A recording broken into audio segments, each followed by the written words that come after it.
The conflict between Israelis and Palestinians is very old. It is deeply rooted in competing claims to the same piece of land.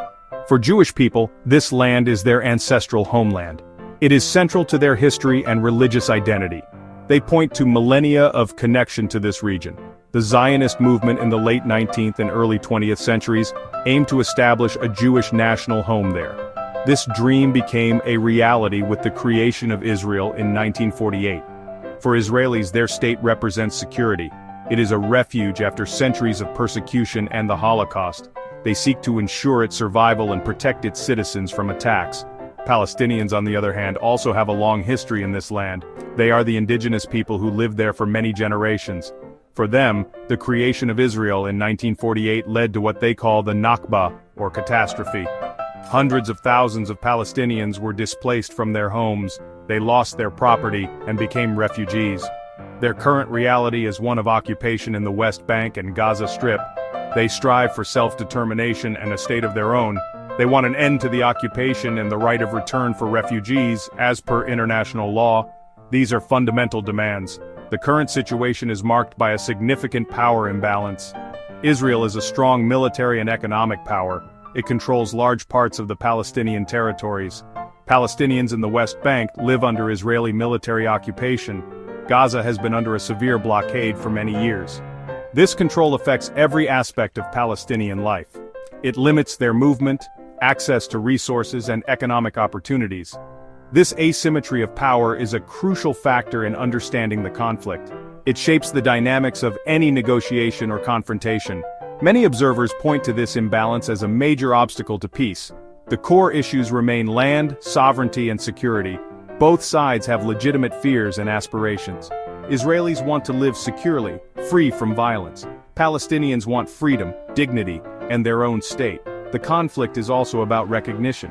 It is about acknowledging the rights and humanity of the other side. Decades of violence and mistrust have made this very difficult. Finding a just solution requires addressing these fundamental historical claims. It also means dealing with the harsh realities on the ground today. Without this, the cycle of suffering will likely continue.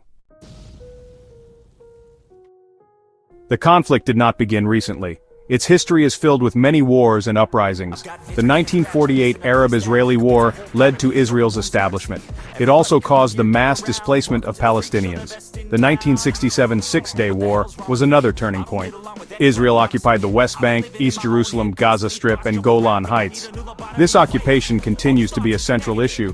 These wars shaped the political landscape of the region. They also created generations of refugees and deep-seated animosity.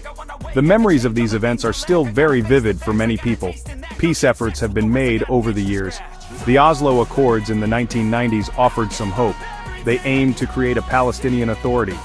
They also set out a path towards a final peace settlement. However, these efforts ultimately failed to achieve a lasting peace. Key issues like settlements, borders, and the status of Jerusalem remained unresolved. Israeli settlements in the West Bank continued to expand. This expansion is considered illegal under international law. It has made a two-state solution increasingly difficult to achieve. The failure of these peace processes led to more frustration. The conflict has seen many periods of intense violence. There have been Palestinian intifadas or uprisings against Israeli occupation. There have also been several wars in Gaza. The recent escalation after October 7, 2023, has been particularly devastating. A Hamas-led attack resulted in the deaths of around 1,200 Israelis. Israel's response in Gaza has caused immense destruction. According to the Hamas-controlled Health Ministry, over 50,000 Palestinians have been killed. Other reports indicate over 44,000 deaths by October 2024. The scale of human suffering is immense. The violence has not been limited to Gaza. In the West Bank and East Jerusalem, tensions have also risen. Between October 2023 and October 2024, Israeli forces and settlers killed 719 Palestinians. Palestinians killed 6 Israeli settlers and 16 soldiers in the same period. Large-scale Israeli raids, especially in refugee camps, have become common. There has also been a conflict on the Lebanon border. Israeli airstrikes and a ground invasion there resulted in thousands of deaths and displacement. Each escalation adds more layers of trauma. It makes a peaceful resolution even harder to imagine. The humanitarian situation in Gaza is catastrophic. Nearly all Palestinians in Gaza have been forcibly displaced. Israeli military operations have destroyed or damaged a huge portion of Gaza's buildings. This has made much of the Strip uninhabitable.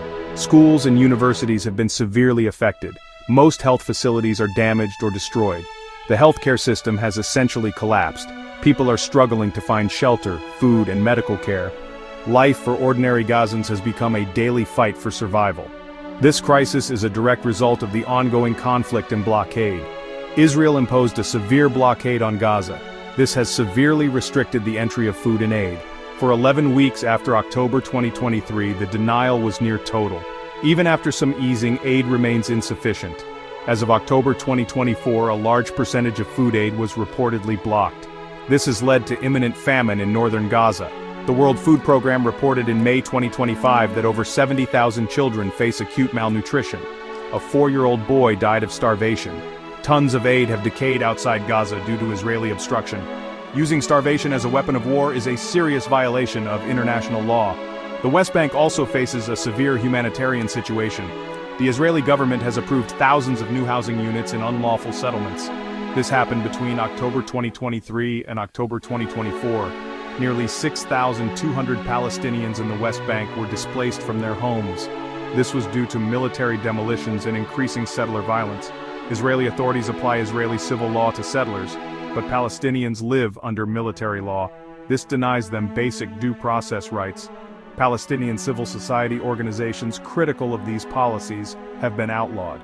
They are labeled as terrorist organizations by Israel. Access to basic resources like water is a major problem. In Gaza City, people have access to less than 5 liters of water per day. This is far below the minimum required for survival. Human Rights Watch has accused Israel of denying clean water to Palestinians in Gaza. Restrictions on movement are also severe.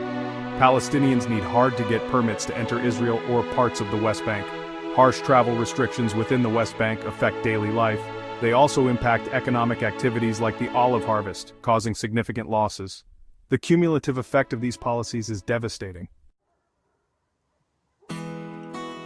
International legal bodies have become increasingly involved. The International Criminal Court prosecutor sought arrest warrants. These were for Israeli Prime Minister Benjamin Netanyahu and then Defense Minister Yoav Gallant. They were accused of war crimes and crimes against humanity in Gaza. Warrants were also sought for Hamas leaders for alleged crimes committed in Israel. The International Court of Justice issued an advisory opinion. It found Israel's prolonged occupation of Palestinian territory unlawful. It stated this breached prohibitions on racial discrimination and apartheid. The ICJ called for settlements to be dismantled and reparations made. Global reactions to the conflict are deeply divided. Many countries, including France, Canada, and the UK, have condemned Israel's actions in Gaza.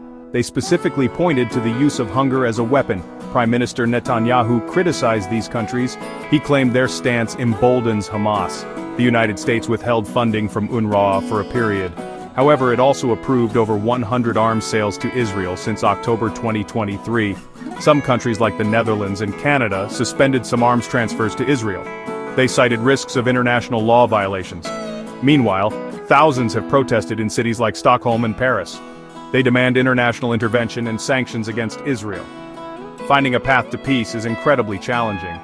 Hussein Agha, a longtime peace negotiator, describes the conflict as driven by deep-seated biblical hatreds. He believes these hatreds blind both sides to reason. Trust between the parties is almost non-existent. Decades of violence have created deep scars. Internal political divisions on both Israeli and Palestinian sides also complicate peace efforts. Yair Golan, leader of Israel's opposition Democrats Party, warned that Israel risks becoming a pariah state. This is due to its current policies. These internal and external pressures shape the possibilities for peace. A lasting resolution requires addressing the root causes. This includes ending the occupation of Palestinian territories. It means ensuring security for both Israelis and Palestinians. Adherence to international law and accountability for violations are crucial. Many still advocate for a two-state solution. This would mean an independent Palestinian state alongside Israel. However, the viability of this solution is increasingly questioned. Other models are also discussed. Ultimately, genuine dialogue and a commitment to justice are essential. Without these, the cycle of violence and suffering is unlikely to end. The international community has a responsibility to support such a process.